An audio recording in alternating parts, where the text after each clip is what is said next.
Oh, you know what it is. No more Tuesday shows. What are we doing with the Tuesday show? Good to be back live in the Monday slot. And I'm excited to get my fancy microphone back like Ken Flo. You're looking pretty good there with that microphone on the arm. Can you move that thing around, or is that ill-advised? I can move it. Yeah, it's a little messed up. I was like, do I go high and then drop it down? It's in the frame though, isn't it? All right, anyways. What's up, kid? Part of the reason I go headset is because I can move around. Right. Which I'm going to do later when we get to Daniel Marcos, and I'm going to grab that Peru book right over there. That's a tease. We're not going to do it now. Thank you all for being with us live on the DraftKings YouTube channel and wherever you ingest your podcast after the fact. We appreciate that as well. It is Monday, April 28, 2025, episode 548 of the Anik and Florian podcast presented by DraftKings. DraftKings, the crown is yours. So, Marlboro Reds is reportedly the cigarette of choice for Carlos Prates, Kenny. I mean, I thought maybe a Mar Medium. I mean, yeah, maybe he's not a Parliament Light type of guy, but Marlboro Reds, I mean, that's about as throat altering as it gets, no? Fun fact, the first time I smoked a cigarette, it was in my backwoods somewhere with a buddy. I was probably, 13, 14 years old. It was a Marlboro Red. So I went all the way in, like everything that I choose to do. I just go all in. But interesting. Yeah, that's a strong one, dude. But I mean, did you expect anything different from Carlos Prates? Guy's a beast. I actually dated a girl who smoked a pack of Marlboro Reds a day. A pack a day. Oh. So there's a lot to get into. Ian Machado Garry with a monumental win over the weekend. We'll unpack all of that. Ray Longo coming up here in about 17 minutes. I did want to get to one thing on Andy Aspinall, if I could, before we get into UFC Fight Night. Machado Garry versus Prates. So, Tom Aspinall is the interim heavyweight champion, right? And I'm seeing these posts on Instagram that John Jones has maybe the longest or second longest UFC heavyweight title reign of all time. I'm not sure graphically what exactly we're doing here with that type of content. What does it mean? I don't know. John's the greatest of all time. If you want to have that conversation, fine. Yeah. So here's the quote from the great Andy Aspinall, father of Tom, in terms of the delay to this John Jones fight. And I think this quotation really is going to resonate with UFC fans. It did with me. It's just a massive pain in the ass, really. It would be really nice because he's a fighter to have a fight, and this is living, and you need to be making money from your living, especially while you're fit and healthy, rather than just sitting on your ass and just turning up for training all the time. And you know, at what point is enough, I guess, is the question for you, Kenny, right? I understand that John Jones is anointed as the greatest MMA athlete of all time, and certainly there have been delays, and he gets every benefit of every doubt, of course, but I can understand why frustration is starting to creep in, and you hope it doesn't affect sort of things competitively, but how do you blame Tom and Andy for not being like, at this point, what do we got to do to get an undisputed title fight on the books? Yeah, I imagine they are very frustrated. And this is kind of the trade-off that you get when you're dealing with someone like John Jones, who is going to take his time with a lot of these decisions. He wants to make sure that if this is indeed his last fight, he's going to get paid handsomely. And a lot of these negotiation tactics you kind of have to deal with. And I also wouldn't be surprised, and I've talked about this before, that John Jones is kind of doing this purposely to maybe let that frustration sink into his opponent. I mean, this is a guy who is going to use every tactic to try to tick off and get his opponent off game. I mean, he's an absolute master at all of this. Maybe not all of it is planned. Maybe I'm thinking a little bit too much, but I wouldn't be surprised. So let's say John Jones in his mind is thinking December Las Vegas, right? Why not just say verbally maybe to the UFC? And again, this is me just talking as a fan. Yeah. Why not just say, yeah, I'll be ready by August, you know? Right. And then in your mind, you know you're going to be 4 months later. And you know you're going to get one in this year, perhaps your final fight, right? You sort of play the game. And again, I'm not suggesting that John Jones is doing that. But I think we can all agree that it's going to be latest December 2025, or Tom Aspinall is going to be promoted to undisputed champion and be defending that title. So, Right. yeah, we'll see what happens. A lot of rumblings as to International Fight Week. Dricus du Plessis reportedly, or I guess I shouldn't say reportedly, he and Morne Visser have come out and said that he is healthy. So perhaps that was much ado about nothing. And if you know du Plessis, you know he loved watching all of us talking heads talk about Yes. an injury that maybe didn't exist. All right. Lot to get into. Big weekend for the UFC. We do that not now, but right now. Headlines brought to you by Cuervo. Now's a good time to enjoy the tequila that invented tequila. Kenny, Ian Machado Garry did what I think you and a lot of pundits expected he could do in this matchup with Carlos Prates. Got off to an outstanding start and largely never looked back. It was Machado Garry by unanimous decision, 48-47 times 2, 49-46 from the dissenting judge. Your thoughts? Yeah, we can't confuse if we don't like a certain fighter with whether that person has skills or not. Ian Garry has skills that cannot be denied, and he also has a heck of a lot of experience. But I think both of those things, combined with the fact that he was the superior athlete out there, I think ended up becoming a little bit of a recipe for disaster for someone like Carlos Prates, who is tough as nails, and he came on late in that fight and certainly had his moments. But by then, I think he kind of ran out of steam. I think Ian Garry ran out of steam late in the fight. I think that's why you saw him kind of drop off in his performance at the end. He took this fight on short notice. It wasn't ideal circumstances for him, but I think he was confident enough in the matchup and how he saw it that he was willing to take it. And obviously he made the right choice and put on quite the performance. There are criticisms of Ian Machado Garry when it comes to maybe risk management and his, at times, right? It's like, it's crazy to me because it's like the guy banks 3 rounds and then he gets on his bike for a minute and the narrative becomes that he's on his bike, and yet he's completely led the dance. He's been nothing but offensive as a striker, but there is criticism, right, in terms of his relative watchability. I don't know if you have anything for us on that. Well, gosh, I guess people are going to criticize regardless. You know, as soon as you take your foot off the gas, you know, people are going, oh, why did he go for it? Or he's clearly not the best if he has to cruise through a couple rounds here and there. But I think what I saw as far as vulnerability, or maybe that wasn't a good look, was him kind of in the fetal position a little bit, crawling away, you know, kind of dropping down to guard a little bit. Those signs didn't look great. Clearly, he was tired. I don't know how hurt he was. I think he was clipped. He claims that he was lucid throughout those exchanges. But at the end of the day, he got the win. Again, I say this all the time. It's not always going to look pretty, John, but a winner is going to find a way to win. And so far, Ian Garry, more often than not, finds a way to win. Dude, I feel like Prates had a window. I went into this a little bit on the John Anik app. I don't know what is true. I think you sort of touched on a lot of it, right? I think he was hurt by one of those ground strikes. Whether he'll acknowledge it or not doesn't really matter. But yes, I think there was fatigue on both sides. But if Carlos Prates watches this back, does he not think, man, I had a moment there where this dude was one strike away. The body language was terrible to begin with, right? Yeah. Cody Merrow, our producer, saying the lasting image is going to be Ian Garry on all fours, unfortunately, you know? So don't you think Prates is going to watch this back? Maybe not unlike Diego Lopez against Alexander Volkanovski a little bit, and like, man, I had a moment where I might have been 1 strike or 2 strikes away. See, I think it was even a worse moment than Lopez Volkanovski, because Garry was really hurt. It looked like he was out of it. And again, whether it was because he was clipped and you know, he was stepping in potholes, or whether he was really tired, it wasn't a great look. And to me, it looked like Prates had quite the opportunity to go in there and finish him.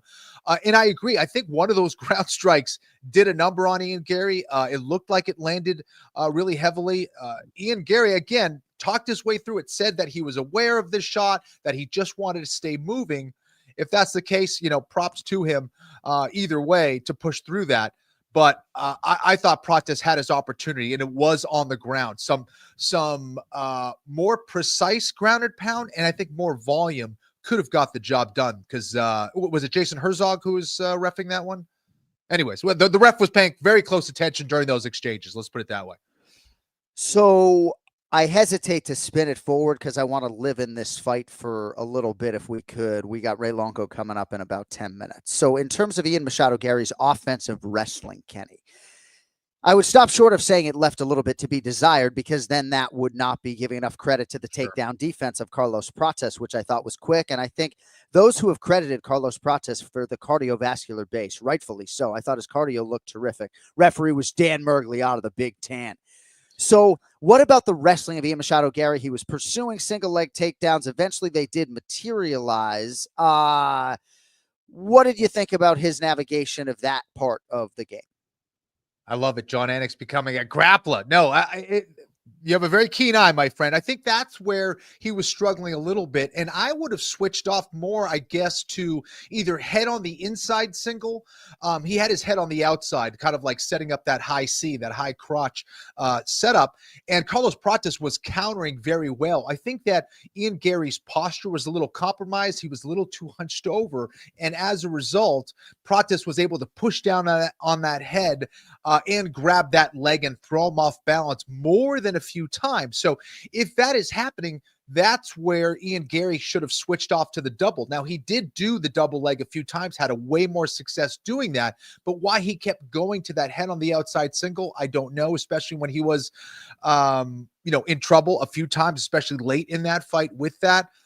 So he should have switched the head on the inside single or the double leg, but hopefully he sees that and goes, all right, what do I need to do, or who do I need to bring into my camp to sharpen up that wrestling? Because it's there. The timing on the takedown I thought was beautiful. The way he was setting up, the takedowns were beautiful, but the finish, was a little problematic. I agree.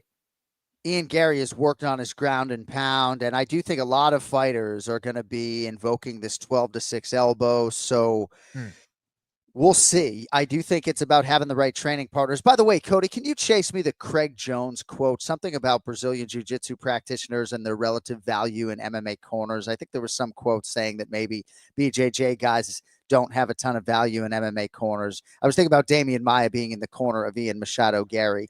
And I guess it just, in terms of wrestling maintenance or jiu-jitsu maintenance or improvement, right? Like, some of this I do think has to do with physical strength, right? And the ability to manipulate it, right? Like, how good can Ian get in these other realms? Because, man, Kenny, like, in terms of striking and range management and understanding of distance, he's going to be really hard to beat there. So it's wise that he's working with the people that he's working with, at least so far, when it comes to the other stuff.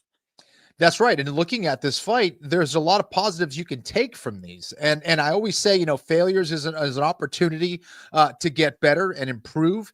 And I think with all the success that he's had, he still isn't a perfect fighter. I mean, there's very few that are, but it just means that he still has a lot to improve on. And that is scary. And that is going to be tough to deal with, as he, has shown that he does get better fight to fight. He will look to improve on these things. I think if he brings in a quality wrestling coach or some good wrestling training partners, which I'm sure he is, but doing it on a more consistent basis, he's going to have a grappling aspect to his game that you're going to have to worry about. And of course, at the elite levels of mixed martial arts, you need as many weapons as you can get. So Ian Garry, still young, still improving, and still elite. In our first fighter meeting with him way back in the day, he said that cardio was his main weapon. And again, it's a lot of output over 25 minutes. I think it's really interesting to think about that sort of fight ending sequence and what could have been. I thought the commentary did a really good job being like, oh man, Prates isn't even going to get off the final shot. Very compelling main event. And again, you and I, for Anik and Florian Rewind on UFC Fight Pass this week, for next week, we're going to look back at Leon Edwards versus Bilal Muhammad 2. And again, I just think sometimes it speaks to maybe a lack of appreciation for sort of what we're watching. I was very compelled by this main event. Prates rallied late, and Machado Garry prioritized what you need to prioritize, and that is to win. So he's going to be the backup for UFC 315, Kenny. Great. Jack Della Maddalena getting his championship opportunity against Bilal Muhammad less than 2 weeks from now, May 10th, Dateline Montreal. And Ian Machado Garry is going to weigh in as the backup. Now, this is a fighter who walks to the octagon only 10 pounds north of the welterweight limit. He walks like 180. So it's not a weight cut thing. But let's just say it's Bilal Muhammad, and for some reason, Ian has to fight. I mean, we don't need to spend much time on this, right? Yeah. But like, how you trying to beat that stylist Bilal after 25 minutes with Carlos Prates? To me, it seems like maybe Machado Garry was sort of guaranteed this. He wants the shine and the rub that comes with it, and the payday that comes with weighing in as the backup, and he should be next in line as far as I'm concerned, right behind Shavkat, even if there's a logjam. But gosh, dude, he better hope his number's not called on May 10th, even if he's weighing in on May 9th, no? That was one of the first things I thought of, especially in regards to the wrestling that you were talking about, where a guy like Bilal Muhammad, the current champ, can really expose that. I think that, first of all, offensively, he wouldn't be able to take advantage of that against Bilal. Bilal very good defensively when it comes to wrestling, but it shows that Bilal certainly has that path to victory as far as exposing the grappling inexperience of Ian Garry. Ian Garry would still be a handful on the feet, I think, for someone with Bilal Muhammad, but Bilal is so good at forcing guys into that grappling range and putting them on their back and just making them pay and making their life miserable. That where I think that Ian Garry, as he did against Shavkat at times, would kind of struggle, perhaps even worse against someone like Bilal. Well, congrats, excuse me, to Ian Machado Garry. He deserves every bit of the shine that he is getting. And I do think it's interesting when you spin it forward now in this welterweight division. We're all excited to see the rebuild for Carlos Prates. The fighting nerds, I guess, are human. But what do you do with Ian Machado Garry? He's weighing in as the backup here, but in all likelihood, that championship fight is going to hold together. So what do you do with him? Shavkat Rakhmonov, when he's healthy, is going to fight for the belt. And I guess there's an Islam Makhachev corner to this as well. But what would you do with Ian Machado Garry? I mean, we can populate the rankings. You got Kamaru Usman and Joaquin Buckley coming up, I believe, in June in the ATL. But as far as I'm concerned, if you're Machado Garry, having stepped up the way he has against Shavkat and Prates, Ken Flo, I'm not sure there's any box left to check other than fighting for the world title, even if you got to sit for 12 months. Right. That's where it gets a little tricky. Gosh, he's at number 7 right now. I mean, you have Buckley calling him out. He's one ahead of Ian right now. That's a dangerous fight for someone like Ian Machado Garry, but I think he'd be game for it. And I think Buckley's, obviously Buckley needs to take care of business, obviously, against Kamaru Usman. But he's setting the stage for a fight against Ian Garry. So I like that one. Maybe that's going to be the one. All right. So Usman, Buckley are 4 and 6 respectively. Ian Machado Garry's number 7. 5th ranked Jack Della Maddalena fighting for the title May 10th. The number 1 contender is Sean Brady. So I don't know if you do Sean Brady, Ian Machado Garry. There's so many welterweight contenders. You could do Ian Garry and Leon Edwards. But in terms of a championship pecking order, Joaquin Buckley's name was bandied about for UFC 315. So not surprising to see him get that main event showcase against the former champion. And were Joaquin Buckley to produce something special or Kamaru Usman to produce something special, then you have a further logjam. The good news is that at least right now, the incumbent Bilal Muhammad wants to put this thing on the line every 3 months against the most deserving guy. But my goodness, I mean, with Sean Brady and Shavkat Rakhmonov and Ian Machado Garry, you have 3 number 1 contenders, and Joaquin Buckley's worthy on paper. So UFC's welterweight division, Kenny, is in fine fettle, as the Brits may say. Definitely very, very strong right now. All right. Congrats to Ian Machado Garry. Carlos Prates. Have a Marb Red for me. Inhale, exhale. All right. Nice to see Zhang Mingyang get a bonus, Ken Flo, right? This man employs the elbow to great effect. And I wouldn't say he spoiled Anthony Smith's retirement fight, because I think for Anthony, it's about the journey and the walkout and, take a few stitches there upstairs on the dome. But Zhang Mingyang, I don't know the extent to which he is a problem in the future, but I don't know. In a division where you're looking for somebody other than maybe Bogdan Guskov to emerge, I feel like Zhang Mingyang is worth tracking. Yeah, you mean Anthony Smith's doppelganger? Yeah. Listen, man, this guy's elbows, man, inside were just nasty. Some of the best elbows I've seen maybe in a very, very, very long time. Not only in his timing, but the variety of elbows that he throws and the quantity. Obviously very, very comfortable in that range. That's where I saw him really being a problem for Anthony Smith, who is more known for some long range strikes, but he put himself into that position, and boy, did he make Anthony Smith pay in there. Very fluid striker, very powerful, very athletic. I think this is a guy you got to worry about in this division. Just seeing the way that he's handling business with ease and with such technique. I don't know how great of a grappler he is. I think he's maybe just still a blue belt or whatever. He does have some decent submissions on his record. But as far as striking prowess, he a problem. So for Anthony Smith, what else can be said about the career of this veteran? And I don't know if you were there with me on the equator in Fortaleza in 2013 for his UFC debut against Antonio Braga Neto, but he was unceremoniously cut by Joe Silva thereafter. Shout out to the Hall of Fame matchmaker Joe Silva, and had to work his way back, eventually challenged John Jones for the championship. Lot of really elite names on the resume of Anthony Smith, Alexander Gustafsson, Rashad Evans, many, many others. And, you know, a finisher, a fighter's fighter in a lot of respects. He's got a lot to offer the game now on the other side as a broadcaster and everything else. And, you know, we're actually going to table the Anthony Smith stuff because it sounds like Raymond Longo is going to be here in 60 seconds. Before we get to Ray, you know, you've heard me recently talking about my pre and post workout nutrition. HUEL is getting it done. HUEL Black Edition, ready to drink, essentially a meal in a bottle, folks. New customers, go to HUEL.com/AFPOD today. Use my code AFPOD to get 15% off your first order, plus a free gift. HUEL is low in sugar, 27 vitamins and minerals, wicked high in protein.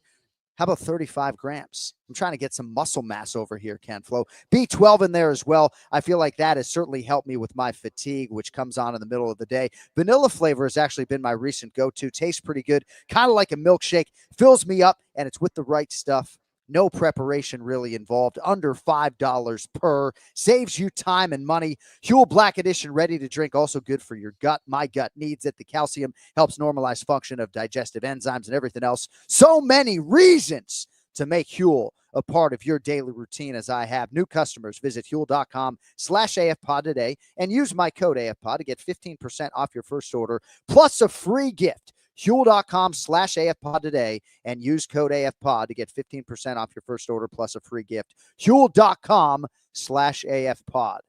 We should get some HUEL in Ray Longo's life. Let's get to the star of the program. He's Raymond Peter Longo.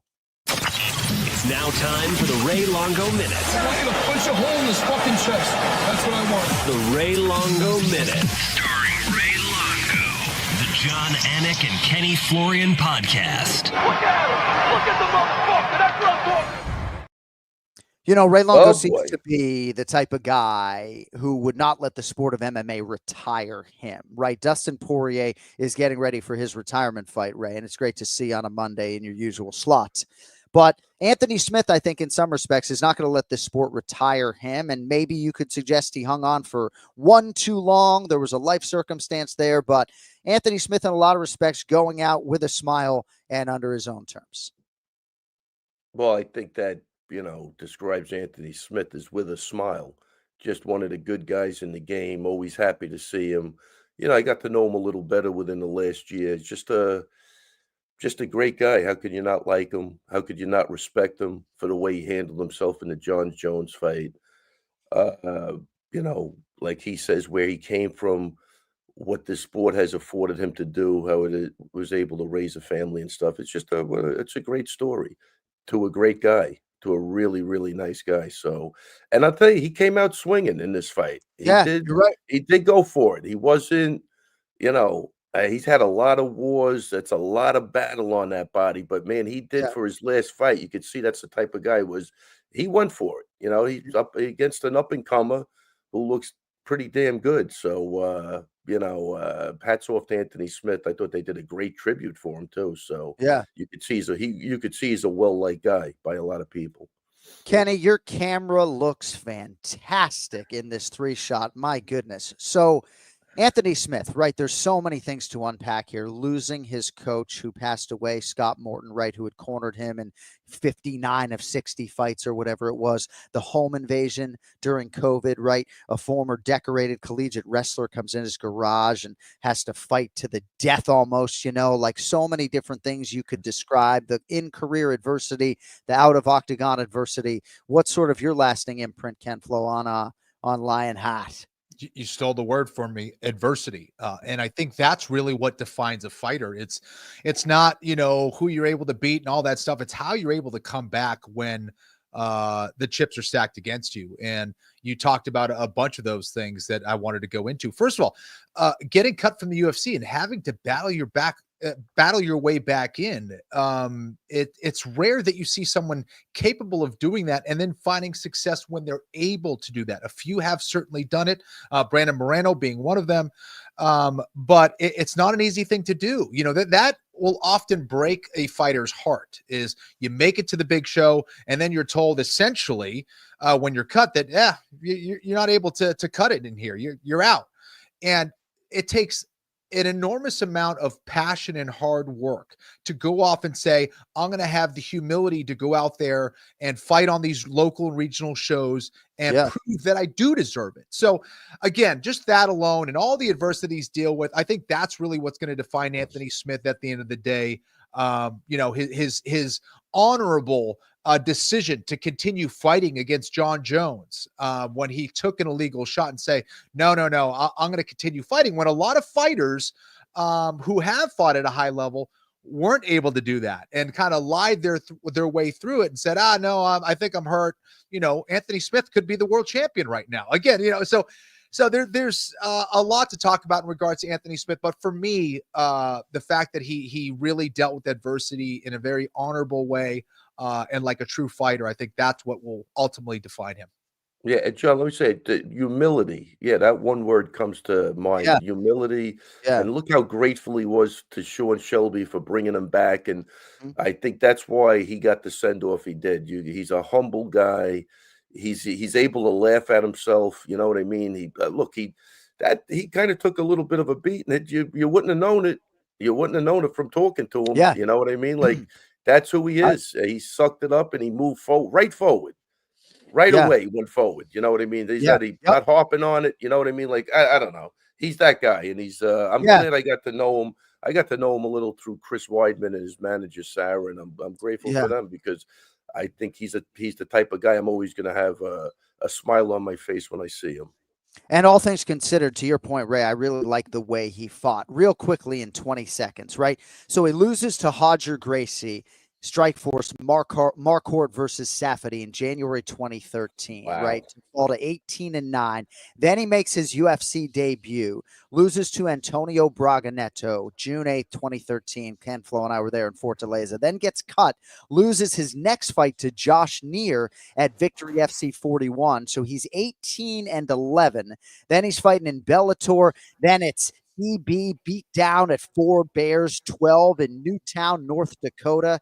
And he goes from 19-11, to 25-11, works his way back to the UFC. And, the rest, as they say, is history. So we congratulate Anthony Lionheart Smith. Hey, Ray, what'd you think of Ian Machado Garry, huh? Yeah, great performance. That fight, like again, the first 3 rounds looked like it was. You know what? He fought so strategically. He took away that. What's the problem, Ray?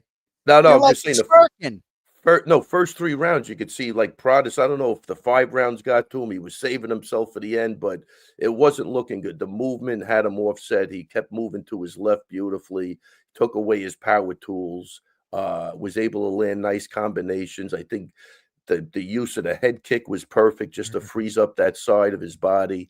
I thought Ian fought a great fight. And then to make the fight really interesting, this guy comes on in the 5th round.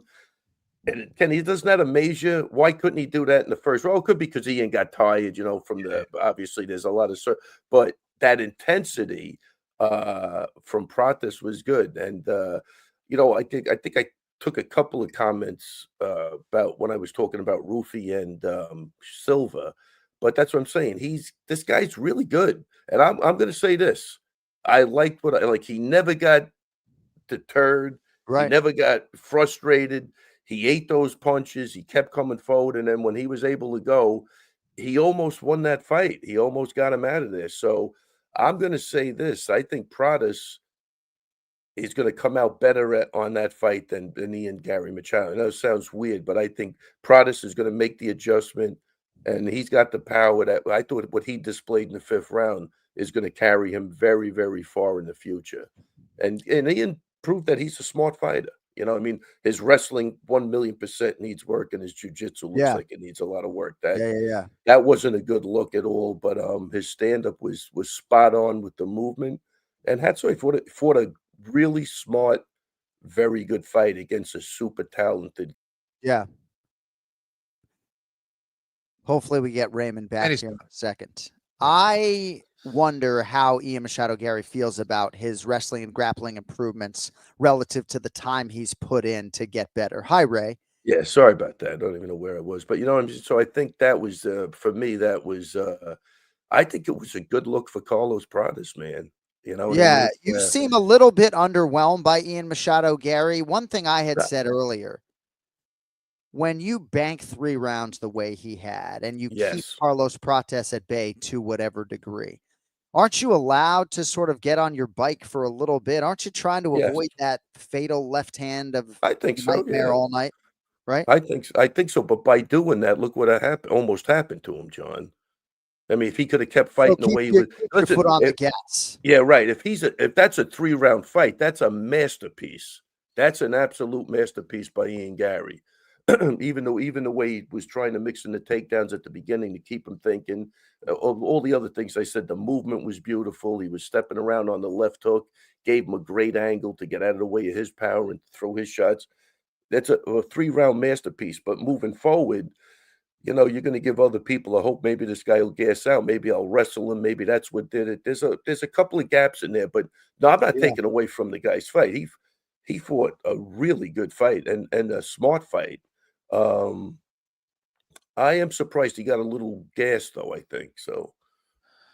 Yeah, I mean, I think that he won at least 4 rounds. I Yes, thought he won one- the first 4. I think the last 2 minutes was not a good look. Yes. That was enough for me for Carlos Yeah. Prates to win that round. Certainly, I don't think it was a Yeah. 10-8, but I do think it was a clear 10-9 for Carlos Prates in round 5.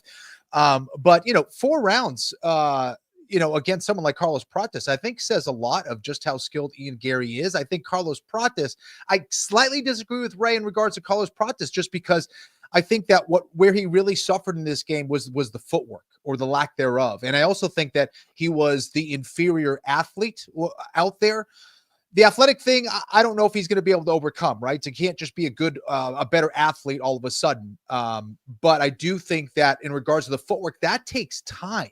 And I think that for him to kind of get his footwork in order is going to take some time against the more elite guys. But I do agree with Ray that it means that he has things to fix and that he can be a better fighter and he knows what it's like to go against some of the elite guys in that division. Yeah. And if he fixes those things, watch out.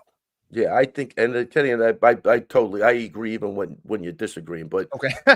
no, 100%. Like, it's just that what I saw, I think I saw a hungry guy Yeah. that I think he's going to make those adjustments. I think he knows, like, again, I think the 5 rounds might have let him coast those first couple of rounds. And Right. that was Ian's best, was those 3 or 4 rounds. And Prates wasn't near going anywhere. And I think that's a big sign moving forward for that kid.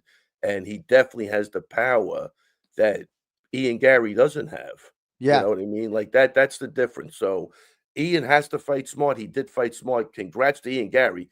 Great fight. I'm trying to just be constructive and, you know, analyzing the fight of what I thought about it. But I'm not taking away from either guy in that fight. You know No, what of I mean? course. And if this was a title fight, right, style points wouldn't be as required because they'd be putting a belt around the waist of Ian Machado Garry, and that might be his future. We'll see. Yeah.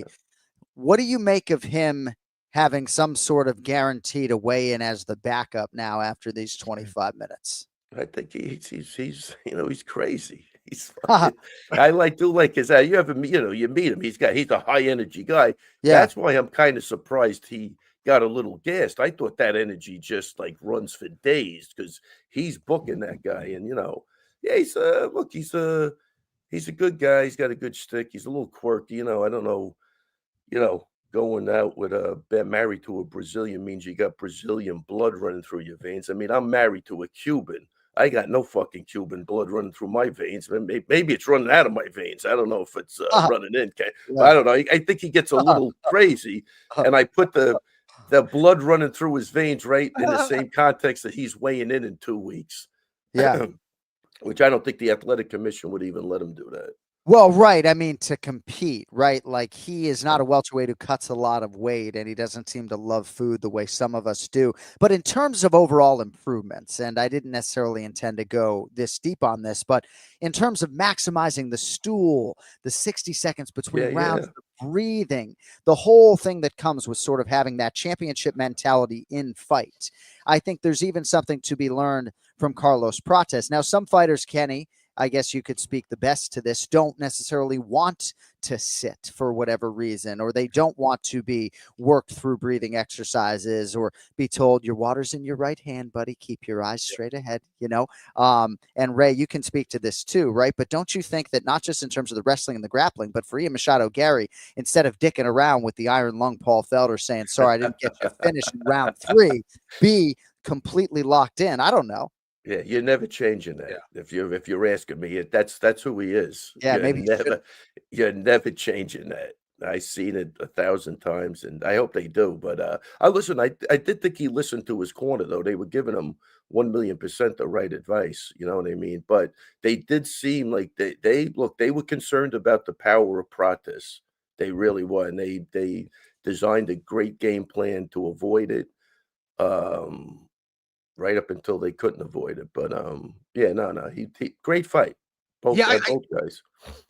Again, just another little criticism. I think that when he started to kind of backpedal and just circle and maybe not use the jab as effectively as he was in the first 15 minutes, I think that allowed Prates to move forward. And when Prates is moving forward and you're giving them the freedom to kind of create and throw a variety of strikes, that's when he's dangerous. And I think that's what kind of came back to bite Ian Garry a little bit, is he moved away from those strikes, those jabs, and those long-range weapons. And then Prates felt comfortable actually moving forward. But, I don't think it was Prates all of a sudden waking up or anything like that. I think it was the lack of a rangefinder from Ian Garry that made Prates have a lot more success later in that fight. Yeah, interesting. I'll go with that. That's good. Nice job by Jason Stroud in the corner, perpetually calling for that 100%. jab all night. So I'd like to see Ian Machado Garry maybe get an opportunity to headline in Ireland. I don't know why that has not been a thing given his UFC rise, but Ray, we were talking earlier, and I just want to get your thoughts on this in about 60 seconds, if I could. Kind of a log jam at welterweight a little bit, right? Yeah, Bilal Muhammad, who's a willing champion who will fight every 3 months, but he's got Jack Della Maddalena. He got Shavkat Rakhmonov. I guess thankfully he doesn't have an interim championship. He's the number 2 ranked contender. The number 1 ranked contender is Sean Brady, and now you have Ian Machado Garry weighing in as the backup. Oh, wait, is Ian Garry actually weighing in as the backup? 1,000%. Yes. Oh my God! I thought that was a joke. Oh no, guaranteed. I don't. The athletic commission's not going to let him.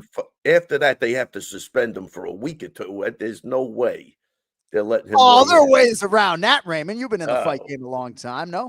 But Montreal's pretty strict, I think. I don't know. Oh, yeah. There's ways around everything. But I thought that was a joke. Oh, that's interesting. Isn't that crazy? Hey, hats off to him, man. Power to him. I like him for that. That's hey, funny. did you get a haircut since our last meeting, didn't you? Definitely not. No? No, my hair's all over the place. Yeah. Wow. I mean, that's got to be a good sign that my hair's still growing like out of control. No. Yes. I mean, Take that over the alternative. Test Ray Longo for low T. Oh, no. Oh, you got low T? My tea's in the toilet, I think. I don't know. So I'm gonna try to get on testosterone within the next couple of months. Oh, yeah. Can you imagine? Yeah. Lady killer already. I tell you, my workouts are like crazy, and I'm just not gaining. I don't know. No, You need HUEL, right? Yeah. Oh, yeah. Come on. Send me HUEL, some of man. that. I like that We'll stuff. send you Give me HUEL. some We'll send you Yule. some HUEL. Give No, me the it Yule is. for my mule. Let's It go. is. It is. It's straight protein. You know, we're all looking for muscle mass at this stage of our lives, you know? Yeah. So, Ray, I have some other items I would like to get to if I could. And then I do have some would you rather questions on the way out, but those will only Oh, be man. time permitting. Anything locally, by the way, that we need to get into or no? Oh, yeah, 100%. We had a great night Thursday night. Oh, man, I'm gonna forget everybody's names. Holy shit, man. Wow. And, Wow. oh, I should have I know I meant to write him down, but, Tom Fitzsimons, what a great fight. Dimitri, we got a Mad Hatter at 125. He's out of control. Okay. Josh did good. Lewis won, and then, we had Matt DeLuca. Uh, he took a fight, because nobody would fight him, but he had a not a rough night. I thought he had a game showing, but he's gonna make the adjustments, I'm sure. I think this kid's super talented. He's just gotta get the right matchups for a couple of fights, and he'll be on his way. And then Kyle lost a decision in the last round, but we had a really good night. Shout out to all the guys, man. And I'm sorry for blanking on their names. But before I move on, too, I want to say, like, watching the fights, when I saw Pollyanna Viana coming in, and I see Marab in the corner, I go, this guy's all over the place. The hell's he doing it? The only fight I missed was the first fight. So I go back and watch that fight with Chelsea Chandler. He's in the corner again. He's Really? with all the women. He's with all the women. This guy's a scoundrel to the nth He degree, is. Kenny. He I mean, is. how is this guy in the corner? They're from different parts of the world. I look up and I see Marab hanging over the octagon. 2 women fights. I thought it Champ was life. Champ life. the Yeah. guy's living the dream. Heterosexual. Champion. Jeez. Ha! So, I mean, Ray, you should change your middle name from Peter to Prelim. You watch all these fights. Ray Prelim Longo, yeah. right? I You know. watch I didn't see every that. No, this single time I UFC saw fight. 98% of the fights, and I really the prelims came out smoking. They came out guns blazing. There was a lot of good stuff in the prelims. I think if for me and Kenny, our kids were as old as your kids, we would watch all these fights as well and probably revolve our lives around every minute of it. Had to feel good for Nardu Deborah and Rude Boy Randy Brown, right? Big win over Nicholas Dalby in the fight of the night bonus as well, Raymond. Yeah, I think Randy, because of his size, I mean, his technique is really good. I think on any given night, he could probably beat anybody. You know what I mean? It's probably, I know he's had a couple of setbacks, but he's big and he's good. He's really good. He leverages his punches really beautifully, and he's athletic. He's fast. And again, that range is always a problem to deal with, man. And again, that's what I give Gary credit for, is he was able to dictate the range of that fight. And that's what I think won it for him. And I think Randy's going to be a guy that obviously has the skills to do the same thing. So he's got some really interesting matchups moving forward. I mean, him and Prates would be a good fight. I think he was calling for that. I'd like to see that in a 5-round fight. That would be interesting. And he's on his way. Yeah, he's back right in the mix again. Yeah, no, I think you set it up well. He's back in the mix, Kenny. I think the assessment of on any given night, the problems he presents is also an accurate one. What do you think about Randy Brown's performance and ultimately how big a fight he might have set himself up for now? I think he's an extremely talented guy who beat one of the toughest guys in that division in Dalby. I mean, toughness as far as gameness, a guy who's going to continue coming forward no matter what. That's how you got to beat a guy like Dalby. You got to put him to sleep. And that's exactly what Randy Brown did. There was a scary moment in round 1 where Dalby was landing a couple good overhand shots. And I think that, and maybe I'm wrong on this, and I would, talk to Randy about this maybe next time or ask him about this. But I think Randy's in that point right now where he's becoming more comfortable as a fighter, and he's trying to figure out a way of how to let all of his weapons loose and just kind of be loose and comfortable in the octagon. But sometimes it almost happens too much to the point where now he kind of gets a little lazy with certain things. So it's like, how do I find that comfort zone where I'm loose and relaxed in the octagon, but not too loose and relaxed in the octagon where I start to kind of take some damage? So when he's letting those weapons fly, he is an absolute problem. His range, his athletic gifts are going to be a problem for a lot of people. But I think once he finds that mental kind of happy medium, I think we're going to see him rise to the top, especially now in the backdrop with a former opponent, Jack Maddalena, Della Maddalena, who is getting that championship shot, showing them, hey, you know, you're knocking on that door. You're right there. You can make it back to the top as well.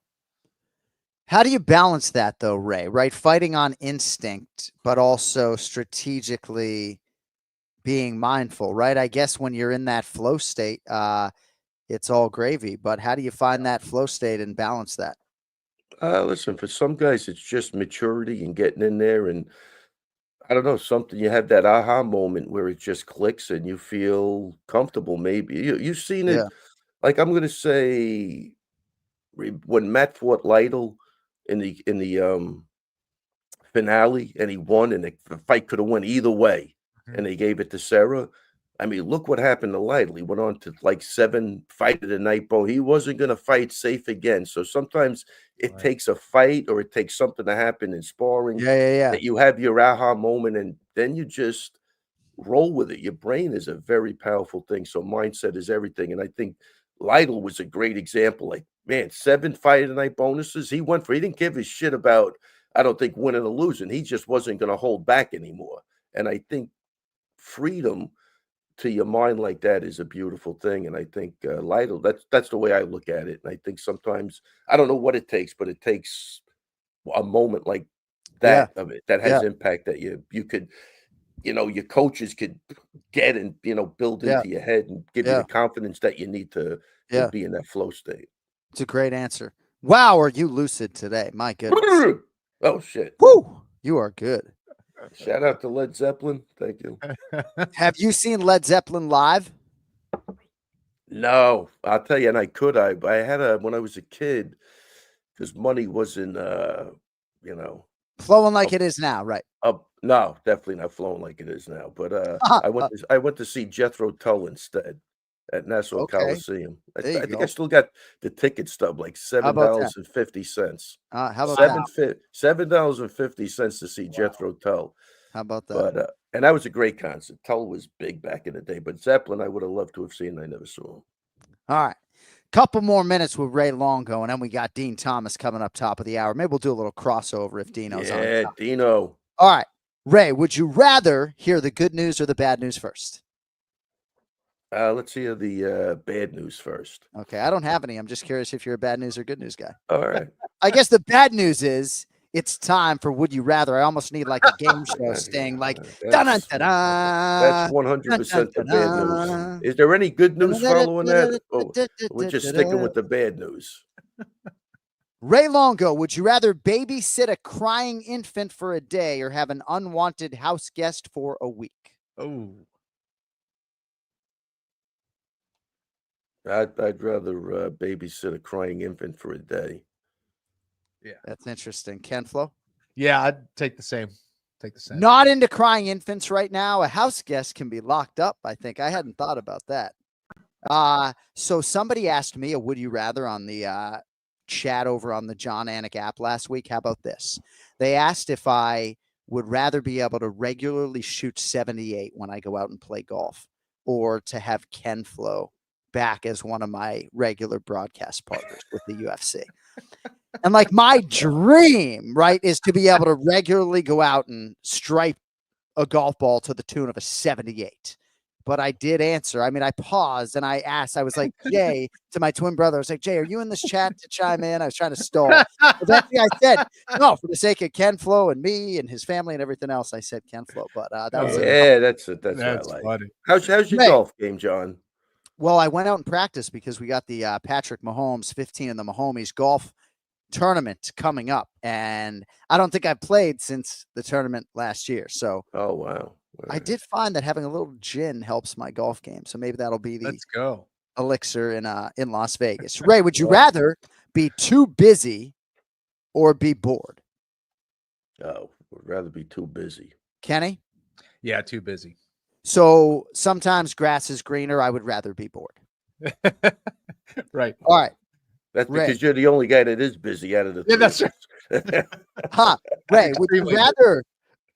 would you rather spend the rest of your Cody, stop making me laugh in the chat, bro. Ray, would you rather spend the rest? Oh, Ray, boy. would you rather spend the rest of your life trapped inside or trapped outside? This is a tough one. Oh, that is a Trapped tough inside one. or trapped outside? So I guess outside you could probably have a fucking tent, Ken Flo, one of your friends. I'm going Ken outside. Yeah, will that's have the a one. pistol on his ankle and another Yeah. weapon on his hip and then another one on his back. Ken Flo's got a fucking third gun right in the middle of his back. All right. Yeah. So Oh, boy. where were we? Yeah, Ray, would you rather spend the rest of your life trapped inside or outside? For me, I'm going outside all day. Well, I tell you, if I'm in Alaska, I want to be trapped inside. Yeah. If I'm in Florida, I'll be trapped outside. Kenny, can you just answer the question as posed? Gosh. Well, you got to have some Let's go context to the question. Outside. Outside, yeah, outside. All right. Ray, so right now we have somebody in your home who has taken one thing of yours that is key to your day. So would you rather lose your keys or your cell phone? I'd rather lose my keys. Okay, because that's what we have taken from you. And best of luck finding your keys after the show. Yeah. All right. Unbelievable. Look at this guy's happy as hell. I tell you. No. All right. Ray, We're would you still rather- going with this? do you have to go? You can leave. Can we All right. limit this to like 2 or 3 of these? All right, go ahead. What's the last one? Would you rather? Oh, fuck. Oh, man. boy. Well, you said it was the last one. Would you rather lick a dead shark or a live octopus?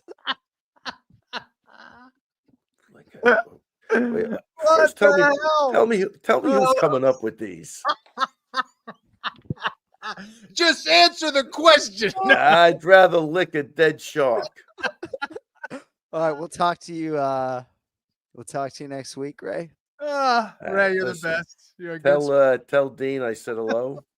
Yeah, Dino will be coming up Dino will hopefully be here coming up. shortly. Kenny, I don't know how you. Kenny, I don't know why you're still with. I don't know. I don't understand this relationship at all anymore. I'm crying right now. This is Oh my crazy. God. All right, guys, listen. Have a great day. I'm out of here. Take it easy. You're the man.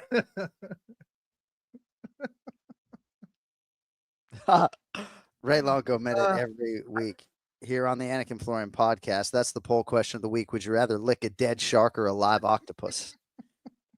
All right, I'll save a few of those for next week for the great Ray Longo. All right, from one legend to another, we go back out to the guest line, friend of the program. For my money, this man is as good an ambassador for mixed martial arts as we could possibly have. If I could have anyone championing the cause for this great sport, it would be this man, the 9-time UFC veteran, Dean Thomas. Dino, it's great to see you, sir.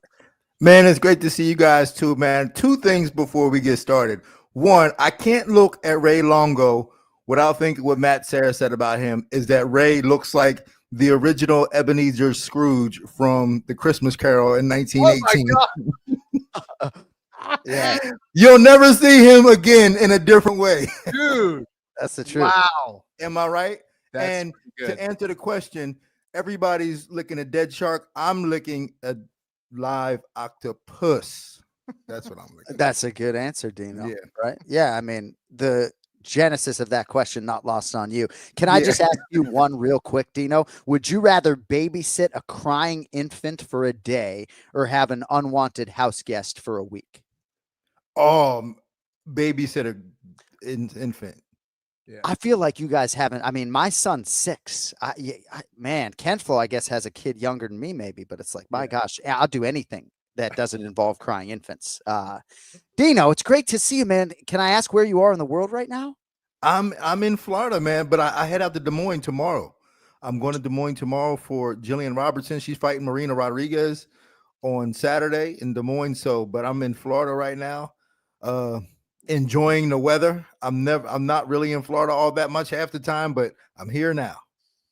All right, so let's get into Gillian, and then we can get into Ian Machado Garry and Sean Brady and some other items. Jeremy Stevens, some connective tissue there, and he competes this weekend. But all right, so here we go with Gillian, right? And for those that haven't been tracking your every move, You're aligned with a few selective athletes right now and going to see how far they can take it. And we'll see what is out the other side for you. You got a lot of irons in the fire professionally, of course, but Gillian's got momentum. She's number 12 in the world. Money continues to pour in on her, right? I don't know if you've noticed, probably not, but in the last 24 hours, she went from minus 240 to minus 340. Marina Rodriguez has been there and done that. She's headlined for the UFC a couple times, 3, I think. What are your thoughts on the challenge in front of you? It's a big fight. Yeah, it's a big fight. It's always a tough challenge when you're fighting somebody who knows exactly what you want to do, right? So like it's not easy when Gillian's so strong on the ground. Everybody's like, listen, just stop the takedown and then we're good. So we have to be able to adapt to those things and be able to fight there. And Marina she's a powerful striker, especially for a strawweight. She's been known to be really violent and dangerous. So we know what the challenge is ahead, but we also know what's on the other side of a W here. The other side of a W is probably one more fight and then a title shot is what I'm thinking, especially the way Gillian fights. If you look at the way Gillian fights, if she's not completely dominating her opponent, then she's losing. It's not like back and forth. It's always she's either losing somehow or she's murdering her opponent. Right. So if she's winning, it's exciting and she's dominating. So we know that if she can win this fight in a dominating fashion, she get one more, we'd be right in there at a title fight. So you guys are very thoughtful in terms of your training and fighting to finish. And also I would think in terms of a call out and a next move. And now that you're on the precipice, are you thinking about the value of a main event, right? Like Rodriguez is headlined 3 times, oftentimes, even though maybe you can poke at the placement that you guys have this weekend, 4th fight of the night, I think on the prelims, but would you see value in a 5-round fight next, or is it more about positioning her against the right opponent as you get closer? See, it's tough because who else in the division can really warrant a 5-round fight with her in the main event? Like, I don't see that being able to carry a card. I would love for her to be in a 5-round fight. Well, Amanda Lemos has headlined, right? I think Vina Janjidoba has. Gillian walking out to fucking PIMP, don't tell me, right? No, producer's a fan. She's got a fan base. What? I would think so, right? I would think so, but I could just also hear, Gillian Robertson and Virna Jandiroba, the main event of, you know what I'm saying? Like, it just, and I'm not saying that to be disrespectful. I'm just saying, I just know how MMA fans think. I just couldn't imagine that being like a marquee event. I would love for her to get some 5-round experience, but I just don't think there's another dance partner that would really warrant that in the game today. Yeah, I think that's fair. I guess Roman Dolidze, Marvin Vettori too. The fans poked at that, right? 42 main events a year. They can't all be marquee. I guess I don't know. I guess I'm a little bit too insulated at times, Dino. I get it though. Like I wish we could go. Maybe what's her name? Mackenzie Dern might warrant it. Like Gillian McKenzie might be a fight for a 5-rounder. At the apex. But other than that, I can't imagine anybody getting excited for Amanda Lemos and Gillian for a main event. Fair. I love it, Dean. Not going to get more honest than that guy. Dean, I wanted to unpack a little bit about what you said in regards to Gillian, and I think it's true largely that, like, if she's not dominating, she's losing the fight. Why do you think that is? It's just we have such a strong offensive style. We train to be offensive. And if you can stop our offense, then we're just not winning. We're just not doing what we do. We're not allowing you to. So, and if I can equate this to maybe football, we're not allowing you to have the ball. Like, if we're doing our thing, we're never going to let you have the ball. So, like, we're just always on the offense. So if we don't have the ball, then our defense, we're just we got to get the ball back. And when we got the ball, we are just scoring over and over and over again and never allowing you to get an opportunity. That's the way we train. That makes sense, man.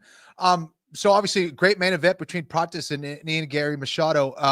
What were your thoughts on Ian's performance? And do you think that that's a guy that can maybe win the belt in the future?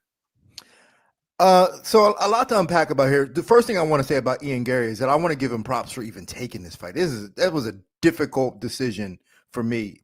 And he took it probably like, yeah, as if he knew something that we didn't know. Like we saw Carlos Prates and was like, yo, this guy's going to be the next champ. And Ian Gary was looking like, yo, that's food for me. And for him to take this fight was a dangerous thing, especially coming off a loss. So I want to give him props for taking the fight. Now, the fight itself, I thought Ian fought well. I thought he fought intelligently. I thought he did his thing, but I also thought that he kind of dodged the bullet, because if we looked at that 5th round when Carlos Prates had a sense of urgency and knew that he was actually losing, if he had did that in the 2nd round, maybe, I think that could have been a completely different fight. So I think that whoever fights Carlos next is you better be careful, because now this guy knows that he can lose at this level if he's not on his game and really putting it on his opponent. But I thought Ian Gary did well. I also think this about Ian Gary. I love his confidence. I love how he speaks confidently and he speaks things into existence. And he's a great fighter, but I don't think he's as good as his confidence suggests. Yeah. That's so I don't know if he wins the belt. And I loved your football analogy earlier. The great Dean Thomas with us live here on the Anik and Florian podcast. So he said to us, Ian Machado Garry did in our first fighter meeting, that cardio was his main weapon. That was the quote. Cardio is my main weapon. So you think about a young kid getting ready for his UFC debut saying that to us. To what extent, and I know none of us really knows the answer, in these late fight ending consequential moments when Carlos Prates wasn't able to pull the trigger on a final shot, to what extent do you think it was a cardio abandonment issue for Machado Garry, or that he got actually stunned by one of those ground strikes and was maybe a strike or two away from being finished? Oh, I thought he was stunned. I thought Yeah, he was stunned. And, you know, cardio is, we throw that term cardio around as if it's like one physical thing, and it's not. Because it's part of panic. I think he got a little panicky, and when you get a little panicky, your body tightens up a little bit. There goes your cardio. Like, that's it. And I think that he did well of just maintaining himself and not allowing it to get too bad. But I thought he was stunned. I thought he got hurt. Something hurt him in there, and for a moment he wanted to panic. He did a good job of maintaining his composure and holding on to the lead, but I'll tell you what, man, if Carlos did that a little earlier, had those moments earlier, that's a completely different fight. So you have coached an undisputed UFC welterweight champion, and a lot of people believe you got another one here in Sean Brady. He, and not Shavkat Rakhmonov, is now the #1 ranked welterweight contender. Are you expectant that you guys are going to have one more fight, given what Kenny and I and others see as a little bit of a logjam here at welterweight, even if you have a willing champion in Bilal to put this thing on the line several times if he holds it? What's going to be next for Sean as the #1 ranked contender right now? I think he's going to have another one. And I think it's just because the fans, and this is partially Sean's fault too. You know, when you have a performance like that against a guy like Leon, you gotta really get the fans to start calling for the title shot for you. And then you get jumped in there. And I think he didn't do a good enough job in terms of getting the fans behind that win enough to really say, so now he's going to have to prove himself again against a guy like Shavkat. Who knows? Maybe Ian Machado Garry. Who knows? Maybe the winner, Joaquin Buckley and Kamaru Usman. But I think that the performance itself warranted a title shot, but the fact that it kind of got lost in the shuffle afterwards, that I think he's going to have to remind everybody again of what he's capable of. Sometimes you can just be a victim of circumstance too, right? I mean, I thought his win overall was pretty resounding, but I hear you. I mean, he would be a big favorite against Ian just because styles make fights. I think. I could be wrong. I'm saying Sean. Yeah, I think so too. Like when I look at all these guys, and I look at these opponents, I go, man, if Sean puts them on their back, it is a wrap. I mean, he's like nothing I've seen before in terms of how he deals with guys once he gets them on their back. And I've been around a long time. He's like nothing I've ever seen before. Yeah, there's certain fighters, man, the way people talk superlatively, the way you and Paul Felder talk about Sean Brady, the way Renato Moicano stops in his tracks and talks about Grant Dawson and wonders how anyone ever gets up, you know? Yeah, fascinating times. All right, so in terms of Jeremy Stevens fighting this weekend, right? And I think it's like, I mean, it's been a long time, right? And say what you will about the latter part of his UFC career, right? 15 and 18 with a no contest in the UFC. You submitted this man in his UFC debut, and now you're going to be on the same card, albeit in the corner. It's pretty crazy what this man's fighting career has held. Oh, I love it. I think he's done a good job of sticking around and staying relevant. And what I mean, he's real. And I spoke to him recently and how he's just betting on himself and taking these chances. And I find it to be remarkable. It's very risky. I mean, he had a good thing. He had a good thing with BKFC. And he said, no, I'm going to go to the UFC and hopefully get a win here. And I think he might even be trying to leverage a fight with Conor with a win here. Like him and Conor have history at the BKFC. So this might be an opportunity to leverage a fight with Conor if he gets a win here. Yeah. But it's a dangerous spot for him because the guy he's fighting ain't no joke. Like Mason Jones is a bruiser, man. That guy could take a punch. And Dude. we know what the punching power Jeremy Stevens has, but Mason Jones could take a punch. So I think it's a good fight. Yeah, it's like a concussion fight, is it not? I mean, like this got concussion written all over it.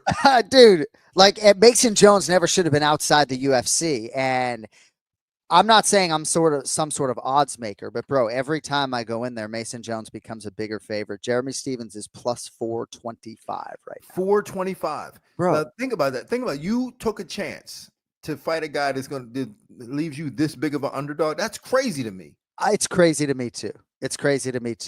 So, hey, before I let you go, so you and your son practiced Ramadan this year and fasted and went through that whole exercise. What was your biggest takeaway from those 40 or so days, if anything? I mean, I really appreciated it. The idea of being able to give stuff up for a higher cause. Yeah. And I really appreciate, and you know what else I appreciated? I appreciated the fact that every Muslim I told that I was doing this, they thanked me. They literally thanked me and paid respect to me for honoring their tradition. Yeah. And that to me was special. So I think I'll continue to do it every year. Yeah. And just to honor them and just to show some love. Yeah, maybe me and Boston Anik will get on the train with you guys next year. You ain't doing that, man. I know you. Why you say I'm not about that life? Because you ain't about that life, man. You gonna be out there eating pork and pork chops for lunch. This guy, man. No, I'm just playing out. Now, if I know anybody who has the discipline to do it and the work ethic to do it, it's you. Well, thanks. You got the best work ethic in the game. My man. Well, I think you know how special I think you are. And as I said off the top, if I was thinking about a guy who I would want to anoint as like the MMA ambassador, like chief of sport, I think the way you've contributed, the way you've learned the game, even studied it, right, this far into your career, always learning, judges, workshops, everything else. Respect to you always, sir. Can't wait to see you on the road. And appreciate you carving out a quarter of an hour for us, as always. I know you're a busy man. Appreciate you guys too. And like you talk about studying, I'm studying. In fact, I just read a thesis from Mike Ricci. It's a brilliant thesis. I'm going to see if I can share it with you guys too. He's called it the 4-year training camp, the 4-year title fight. And it's a brilliant thesis that Mike Ricci, old school Mike Ricci, thought about the training modalities that we have and how they can be improved upon. But that's neither here nor said. I appreciate you guys for having me on today. I will catch up with y'all shortly. You're the man. That's right. Peace. Dean Thomas, always thoughtful with us here on the Anik and Florian podcast, right? I mean, he is Gillian Robertson's chief corner and has been for years. And yet when he's asked about a Gillian Robertson main event, he's a man of veracity. But I'm just looking at past history, right? In terms of headliners, Rodriguez and Lemos and Janji Doba. And I do think the Mackenzie Dern call out, forget the main event. You just call for that fight. All right. It is time now to spin this pig forward with our pronunciation of the week. It is brought to you by Total Wireless, the official wireless provider of UFC. Get unlimited data that won't slow you down. If you ain't Dutch, you ain't much. When I was a journalism student at American University in Washington, D.C. in 1999, I had a friend, Stephen Simons, and he was from the Netherlands.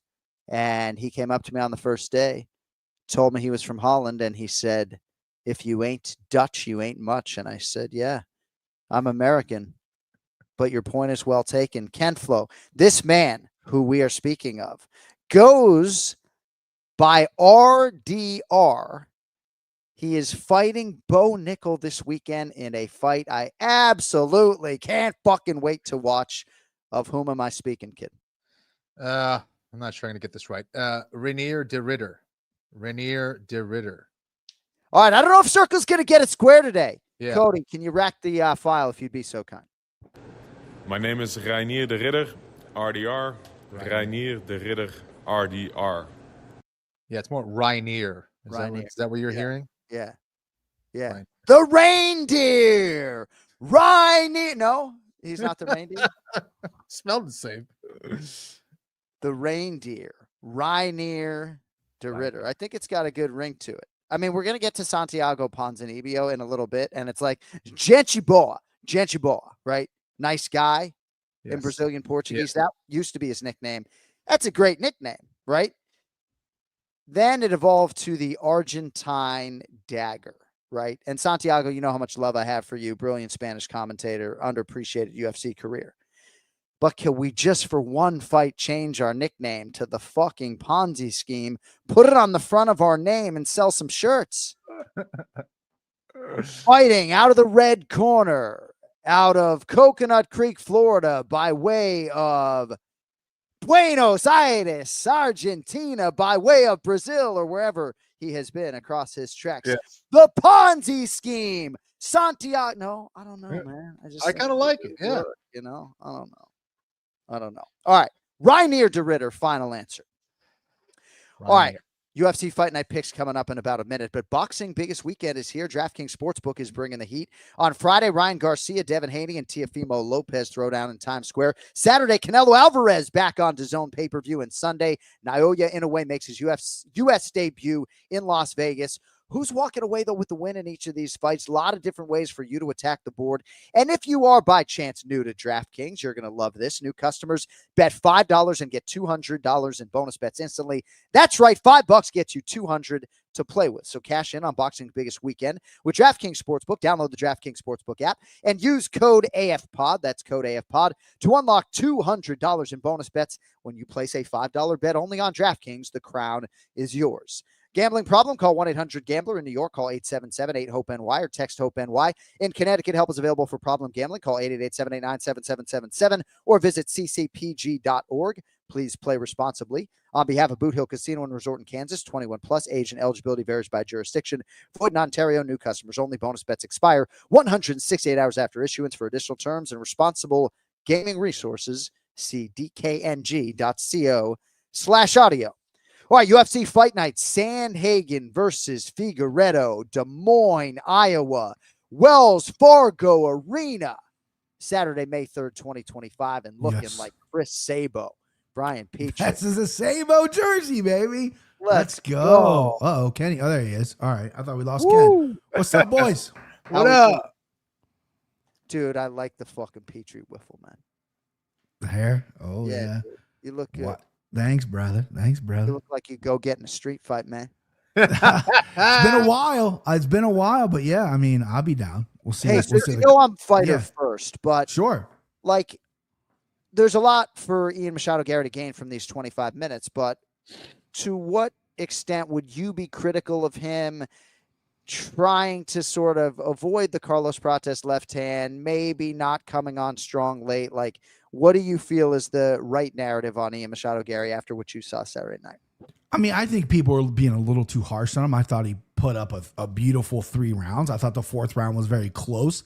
I thought he slowed down. I mean, that's just he took the fight on short notice. Who knows if he came in injured? We don't know, but I felt like he slowed down. That's the only criticism I have of him. You're going against a guy who just doesn't give a fuck, was walking forward the entire fight, eating your shots, your best shots. That uppercut he landed with off that combination would have put a lot of dudes out.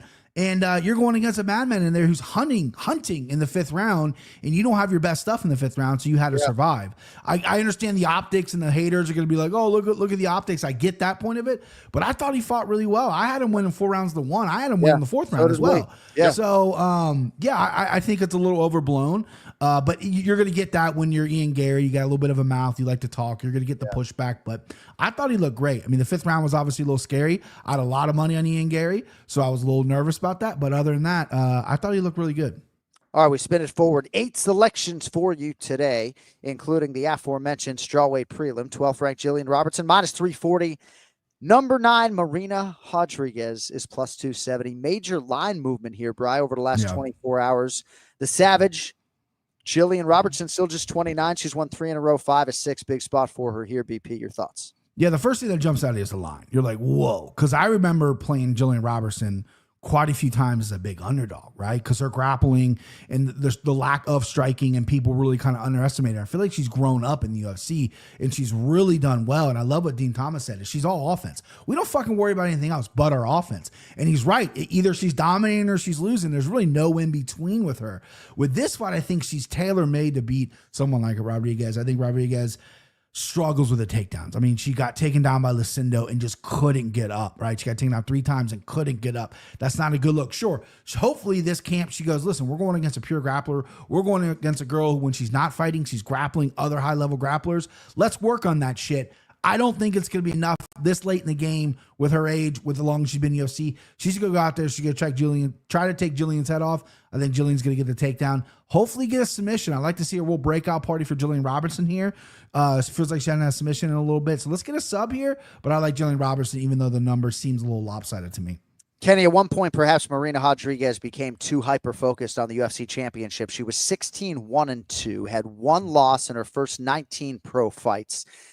Now the former 3-time UFC headliner is in danger of losing 3 in a row. And for the 5th time in 6 fights, she is plus 270 right now on DraftKings Sportsbook against Robertson. Your thoughts?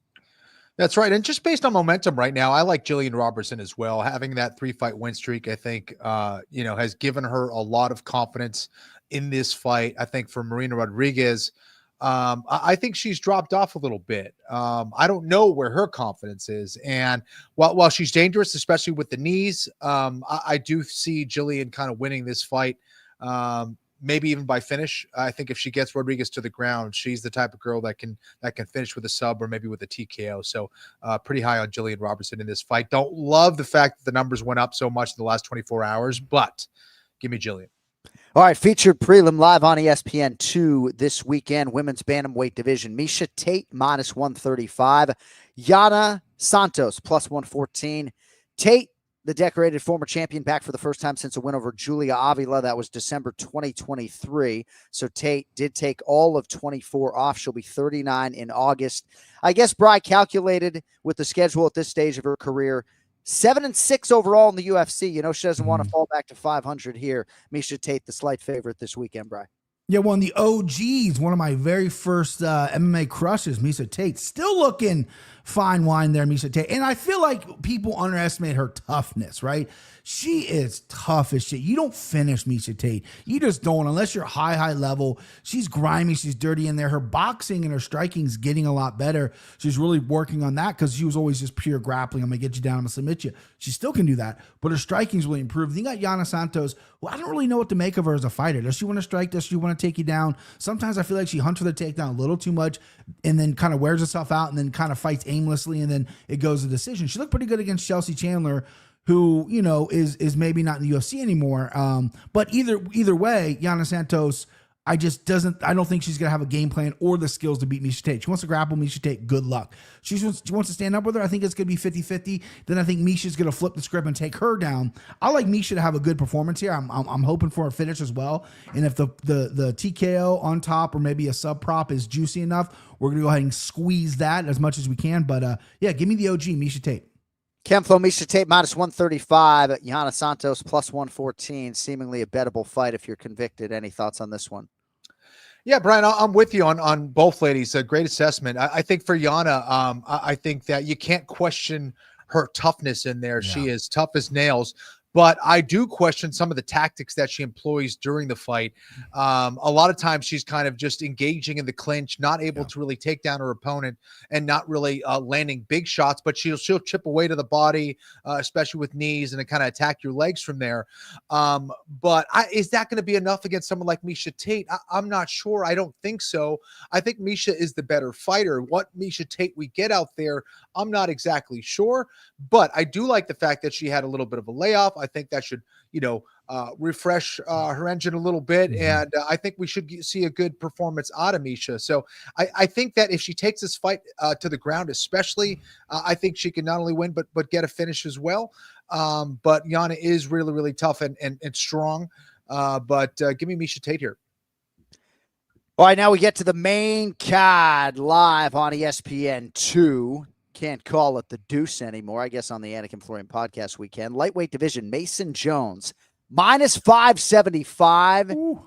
And climbing against Jeremy Lil Heathen Stevens, plus 425. Stevens is back for the first time since July 17th, 2021, when he was submitted by Mateusz Gamrot. UFC debut came against Dean Thomas at UFC 71. That was May 26th of 2007.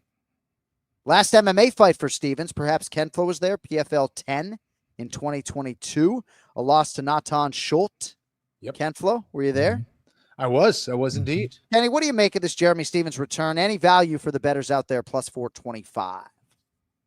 I think so. I really do. I think Mason Jones is a fantastic fighter. I think he's very aggressive, but at times he can get a little reckless. I see that chin going up a little bit, and he's not afraid to trade in there. Now, is that something you want to do against Jeremy Stevens? I'm not so sure. I think his best path to victory here, and easiest path to victory, would be to take Jeremy Stevens down. I think that's where he can win this fight. And it seems pretty clear that obviously he's going to be the younger, more versatile guy.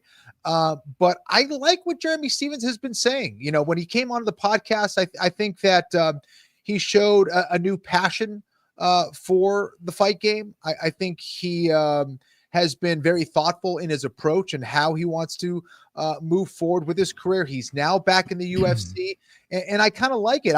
I think plus 425 against a guy who's willing to trade, I might sprinkle a little. So give me Jeremy Stevens as an underdog pick here. So Jeremy Stevens was 28-14 in MMA at one point after the knockout of Josh Emmett in 2018. Then he fought Jose Aldo, Zabit Magomed Sharipov, Yair Rodriguez, Calvin Kattar, on and on it went. Killers. Just one win in his last 9 MMA fights, Bri. Mm-hmm. Mason Jones, too good to have gotten cut from the UFC probably to begin with when he did in 2022. He's responded to this setback in kind with 4 straight wins under the Cage Warriors banner. Bri, Mason Jones in the return near 6-1. What do you have for us on this one? The line is bonkers. I love what you said about Mason Jones. I don't think he should have been cut. He is an exciting fighter, came in. I thought he should have get maybe one more go. But what does he do? Dusts himself off, goes out there and wins 4 in a row. Now he's back. And I don't know if the rumors are true, but did Jeremy Stevens just get signed for one fight? Like, we're bringing you in the UFC. We think of you this highly. We're bringing you in, and we're gonna put you in Iowa, your hometown. I think that's fucking awesome, and that's true. Regardless, this is where he should be anyway. And take away all the fact that he's lost in MMA for years. He's been bare knuckle boxing, and he's been winning. He had a boxing match, straight boxing match with Jose Aldo and Gerald, which I thought he won. So he's been working his hands exclusively these past few times. Kenny's right. Mason Jones wants to win. He's going to take the fight to the ground. But Jeremy Stevens, the last thing to go is power. And I think this dude is still youthful, explosive, and powerful. I mean, let's not forget, he's one of the few guys, or maybe the only guy to really, really knock out Josh Emmett the way he did. Brutal knockout. This dude is legit, and Mason Jones is hittable. You're putting plus 425 currently, and it's going to go up on Jeremy Stevens in Iowa on his UFC return. Yeah, I'm going to do a little more than sprinkle, baby. We're going to open up the wallet on that one. I like this line. And that's no knock on Mason Jones. I think it's going to be an absolute war. I just think the line is crazy. I think it's way too wide, so you got to go underdog there. And I got a little soft spot for Jeremy Stephens. Way back when in 2010, newly to Twitter, newly to training MMA, I reached out to Jeremy Stephens like, hey, I really like that gym bag you got, because all the gym bags they were selling had like tap out shit on them. And he goes, hey, here's the link to it. It's awesome. Like, so I've always a warm place in my heart for Jeremy Stephens, sending me a link to that. Yeah, give me Jeremy Stephens, Little Heathen, baby. And I will tell you, you know, if you do sort of a parlay, right, like a $10 parlay, when you start to have a plus 425 like Jeremy Stephens, and then maybe you tie him with like the Oklahoma City Thunder to win the Western Conference in the NBA or something. I'm not telling you what to do, Johnny, right? I think you're reading my mind, because I might have a little juicy parlay and place your bets. So I love Mason Jones. I think, Brian, you do I think too, he's great. right? Yeah, and he's great. Kenflo has a healthy appreciation for him as well. But when I saw Jeremy Stephens plus 350, I'm like, huh. And then it's plus 375, and then plus 400. And then I send you guys the updated odds and plus 425. It's just very interesting. Also interesting on the main card in the bantamweight division, Surrey City minus 135. Cameron Smotherman is plus 114. Thankfully, I'm not calling the fight, because I don't even know if I can be professional. Kenflo with a Boston accent. Fucking Cameron Smotherman out of Houston, Texas. Got past Jake Hadley in a short notice UFC debut. That was last October. Now the 27-year-old draws Surrey City, fighting out of Ontario, Canada. Bry City 1-1 in the big show thus far. Both of its fights have been close and gone to a split decision. Your thoughts? Yeah, all-time MMA name fight, right? I mean, both these guys' names are just fucking really cool. Surrey City, Cameron Smotherman, right? All-time name fight. I really like Smotherman here. I like him. I like what he's about. My only concern is he's been chinned twice. He's been put out twice. And I think that was just a lack of focus, maybe a lack of defense. He got wobbled a little bit in the Hadley fight, but he recovered well. He didn't panic. He went, okay, we're here. I'm dominating this fight. Let's come back. And Jake Hadley, I know he's no longer in the UFC, but was a prospect, is a solid fighter. Smotherman took down short notice and just styled on him. He was really smooth on the feet. The kid's got a little bit of good grappling as well. His outside the UFC record is the opponents he has fought. It's a mixed bag, but some of them are good. He's looked really good against those guys that had some decent records out there. If you give me dog money on Smotherman, I'm going to take him here. I'm going to take him over Surrey City. I have nothing against Surrey City. I just think sometimes he fights to the level of his competition, and he fights what they want to fight. Oh, you want to do you want to dance with me? You want to do the point fighting? I'm going to do that. He doesn't really fight his fight yet, and I think that's what he's going to need to do here. He really need to push his own fight. I think Smotherman's gonna out footwork him, outpace him, outmove him, mix everything up really well, and he's gonna confuse City. I think Smotherman's gonna win a decision here, and the plus money's just singing at me, boys. So I don't know if Kenflo walked out to put on Young Jeezy, put on for my city. I think you considered it, Kenny. You did in Boston. Did you walk out to it? I did. So Surrey City has a lot of nickname options with. Why is fucking Siri showing up on my phone? Because you keep saying it, bro. Surrey, it's ain't for you, bitch. Surrey City, right? I mean, he could be Surrey put on for my city, right? A lot of different things. Surrey, big city. Surrey, get the fuck out my city. Kenny, I'm losing my mind. A lot of options, bro. Surrey City's minus 135, taking on Cameron Smotherman, who comes back plus 114. Cameron Smotherman. He's a good striker, man. He gets on the inside, throws punches and bunches, and I think he's dangerous. But I didn't see like a heck of a lot of versatility from him. I think he does employ some takedowns. It's still early, so I really don't know a whole lot about either of these guys. But just in what I've seen of them fighting in the UFC, I think City kind of has a little bit more versatility. I like his ground game. I think he's a good striker, but I think there's a lot to what Brian said, where sometimes he goes off of what the other guy is doing. He can't do that here against Smotherman, because I do think Smotherman, if he takes the lead, will not relinquish that. You know, he'll just kind of run away with it. And you gotta use those long range weapons against someone like Smotherman. I think City has them. Can he use them consistently over the course of this fight? I'm not sure, but I'm willing to go with Surrey City. I think that he's the more technical guy, and yeah, gonna go with him, eh? Man, I wish Smotherman was out of Massachusetts and not Houston, Texas. You know, know, like fighting out of fucking Danvers, Massachusetts. Cameron Smotherman. Oh my gosh. All right. We'll stay in the bantamweight division. Big night on the main card in the bantamweight division. 15th ranked Montel Jackson. Good to see a number next to his name. Bry, he's minus 205, taking on Daniel Marcos, who is plus 170. So Jackson 8-2 in the UFC, as is well documented. His hands measured bigger than Francis Ngannou's, despite the fact that he's a 135-pound fighter. He's got 5 straight wins. Last 3 have come against varying stylists: Julio Arce, Ronnie Yaya, and Damon Blackshear. He's 2-1 this weekend against the Peruvian fighter Daniel Marcos. I've been on Montel Jackson for a long time, and he's been in the UFC a lot longer than people realize. He just fights once a year. This is the guy who's top 15, ranked number 15. He's a top 5 talent, in my opinion. I think that's how good this guy is. He put the last 2 guys, came in the UFC as a grappler. He put the last 2 guys out. One, Damon Blackshear, who we've seen is on a run right now, looked really good this past weekend. Montel Jackson just needs to fight more. Once in 2024, once in 2023, once in 2022. I think he fought twice in 2021, but a little more activity from the young man. I think we're looking at a top 5 talent. Then you get the Peruvian. Then you got Marcos, who's just fucking nails, right? This dude goes to war with Adrian Yanez, who needed a win, very close fight, and strikes with them and looks good, stays in the pocket, mixes things up. Very close fight for a young fighter who's undefeated, right? Is he undefeated, correct? Yeah. Yes. But he never wavered against a guy like Yanez, who had the crowd, who has the likability, who has the following. He didn't waver, and he went and did that. I think he's gonna do that. He's gonna have the same confidence as Montel Jackson here. He's gonna go out and go, I know I'm gonna beat this guy. I got it. But Montel Jackson's a fucking freight train right now. He can grapple. He can strike. He can do everything. He's big for the division. Just want to see him fight more. And I love Montel Jackson in this weekend. Minus 205 right now, currently on DraftKings. I'm not afraid of that line. Not afraid of it one bit. Throw that in anything. Straight wager it, parlay, whatever. I want Montel to finish him. If you're going to take someone's O, and you want to put a stamp on it, you finish that man. And I think Montel Jackson could do that in various ways. Easier said than done, but give me Montel Jackson. Daniel Marcos, 32 years of age, fighting out of where I am right now, Boca Raton, Florida, by way of Lima, Peru. And Ken Flo, let us just say we celebrated our 10-year anniversary of the Anik and Florian podcast this month. Kenny has only picked against a Peruvian fighter one fucking time in 10 years on the show. It's got a Peru This book. is my Peruvian cookbook. Oh, nice. Gaston Acurio. Yes. Well done. Yes. Gaston Acurio. Sounds better than when I said Peru.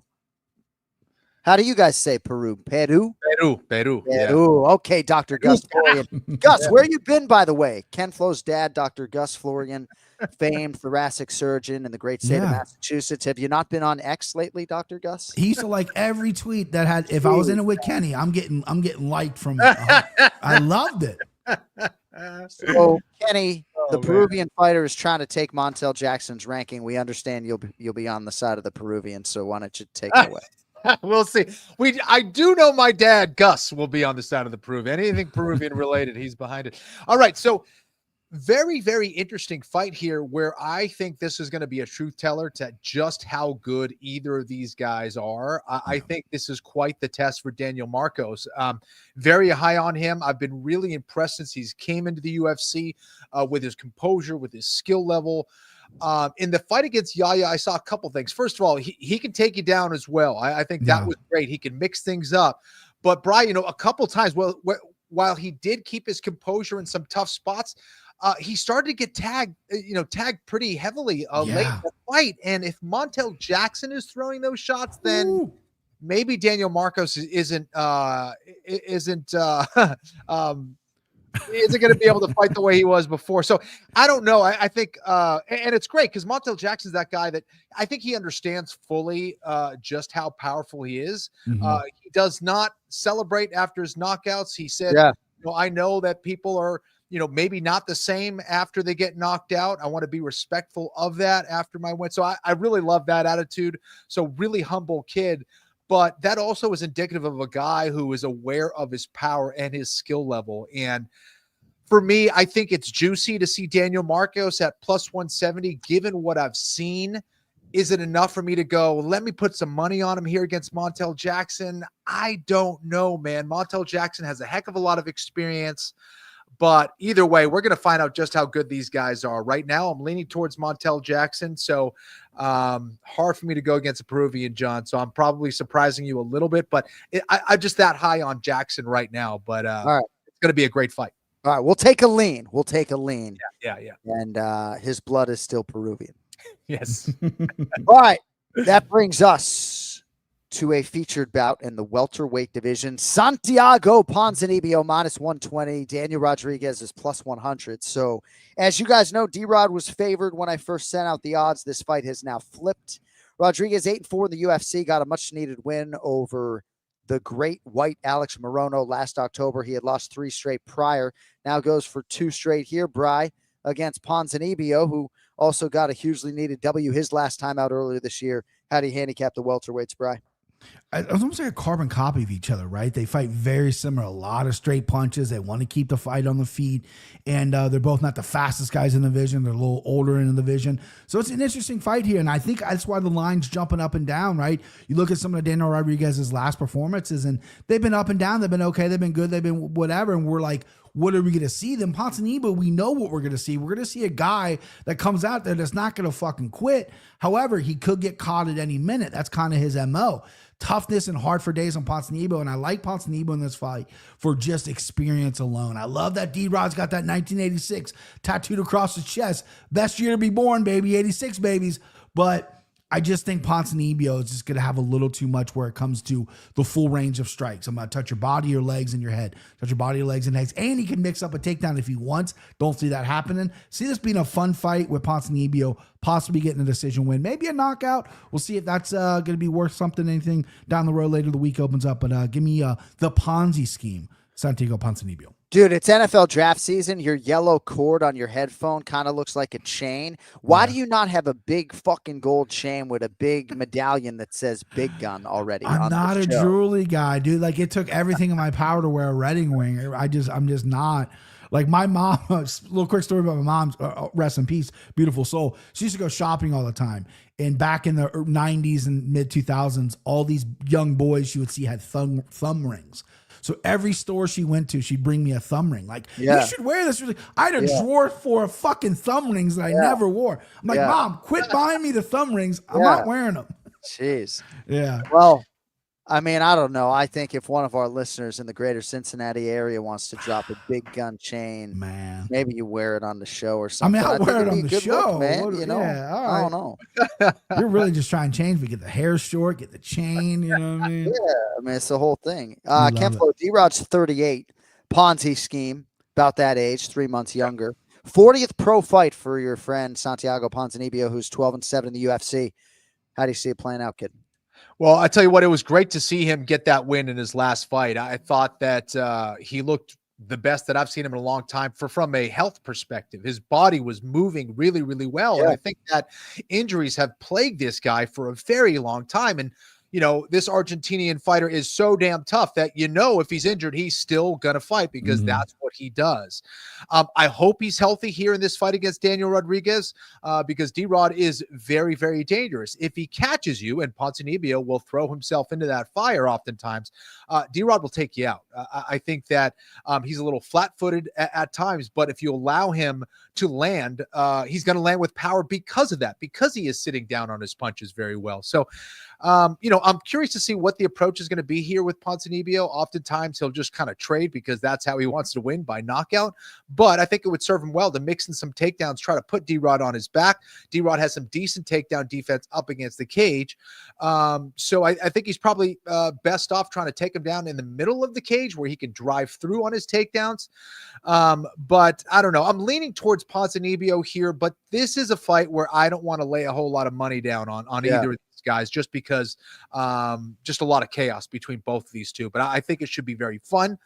Maybe while it lasts, I wouldn't be surprised to see a finish here from either guy, but I am leaning the way of Ponzinibbio just because he has more ways to win, I think.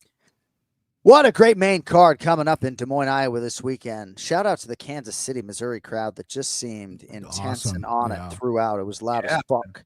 All right, middleweight co-main event, Bone Nickal. Not on pay-per-view, -310. Reiner de Ridder comes back +250. So de Ridder is 19-2 overall, 2-0 in the UFC. Submissions of Gerald Mershart and Kevin Holland. 13 career wins by submission. now taking on the decorated former Penn State Nittany Lion wrestler, Hodge Trophy winner, Bo Nickal, who is 7-0 in MMA, 4-0 in the UFC. Brian Petrie, Yes. does Bo Nickal hold serve as the 3-1 favorite this weekend? I hope so, baby. I'm a Bo Nickal believer. I'm a fan. You know, a lot of people just to get the record out there so I don't have to answer a million DMs. No, I'm not going to the fight. No, Iowa is not right next to Ohio. No, we're not the same state. Okay, it's 3 states away. It's a little bit of travel. Not going. Although I would go to watch Bo Nickal fight because I have not seen him fight in person. And I'm a fan of him. I'm a fan of everything this man does. I know the last fight, a lot of shit, right? He didn't take Paul Craig down. 54 strikes. Paul Craig, the one thing I didn't like about that fight is Paul Craig landed 47. A lot of those were kicks, but if you're trying to stay clean, you're staying on the feet with your striking and looking clean, and you didn't knock out a guy who's been knocked out several times, and you let him get off, who's not primarily known as a striker, there needs to be a little bit of criticism. Now he's getting to Ridder, who said, fuck striking, right? No one wants to see a strike. Let's grapple. And Bo Nickal's like, all right, I'm game. Now this is obviously pre-fight warfare. Who knows what's going to happen? I think de Ridder is a tall guy who marches forward, keeps his chin in the air, throws straight punches, doesn't care if he gets taken down. He's going to mix it up. He's going to want to get on top. You know, he's got great ground game. And this is what I want to see from Bo Nickal. Where is his jiu-jitsu at? We've seen him take people down and submit lower-level guys. Now the UFC's giving him a high-level guy who's very good on the ground. Bo needs to mix things up. He cannot be afraid to wrestle anybody in this division, especially de Ridder. I think he needs to land on the feet and mix it up. You don't want to play on the ground that much? Great.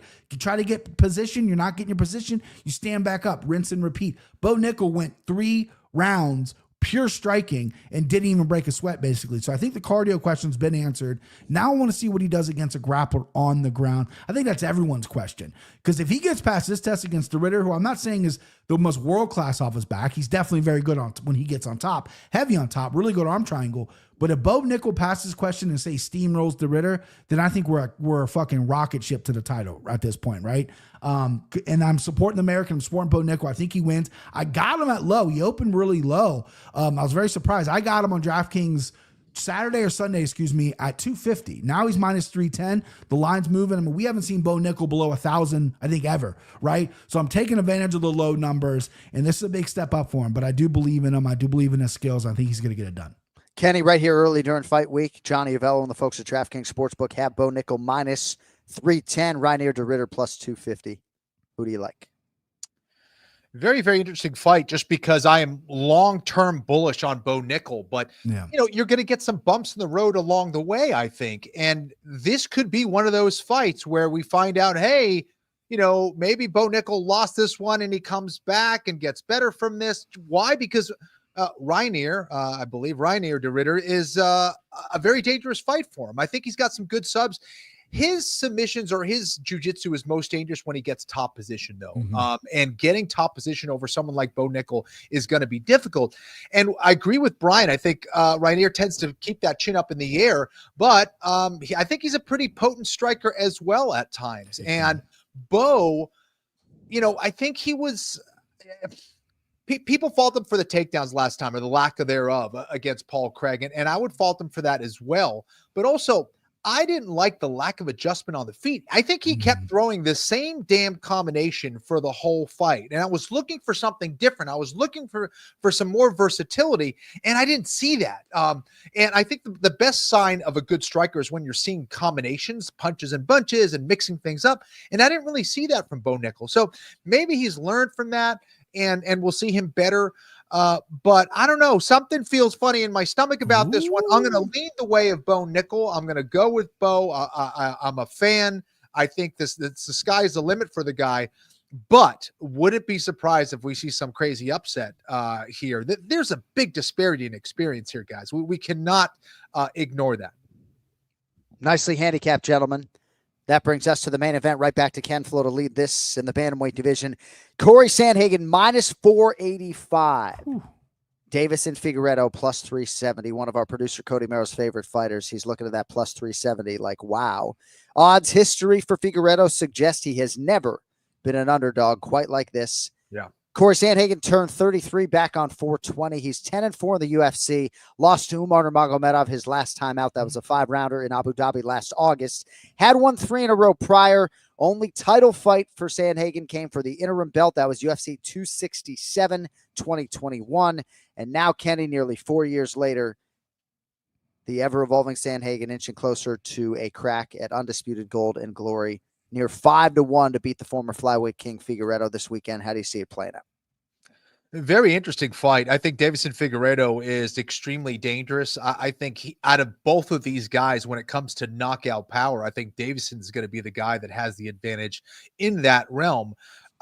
Past that, though, I don't know what else he has. I mean, it's possible that he can get top position against Corey Sandhagen. I wouldn't be surprised to see him try to employ some grappling here in this fight to try to get top position, slow things down here against Corey and try to win some rounds, maybe try to score some grounded pound points here. But Corey is a problem for guys like Davison, I think, not only because of his length and his reach, but the fact that this guy knows how to move his feet really well. And I think that's going to pose some problems for Davison.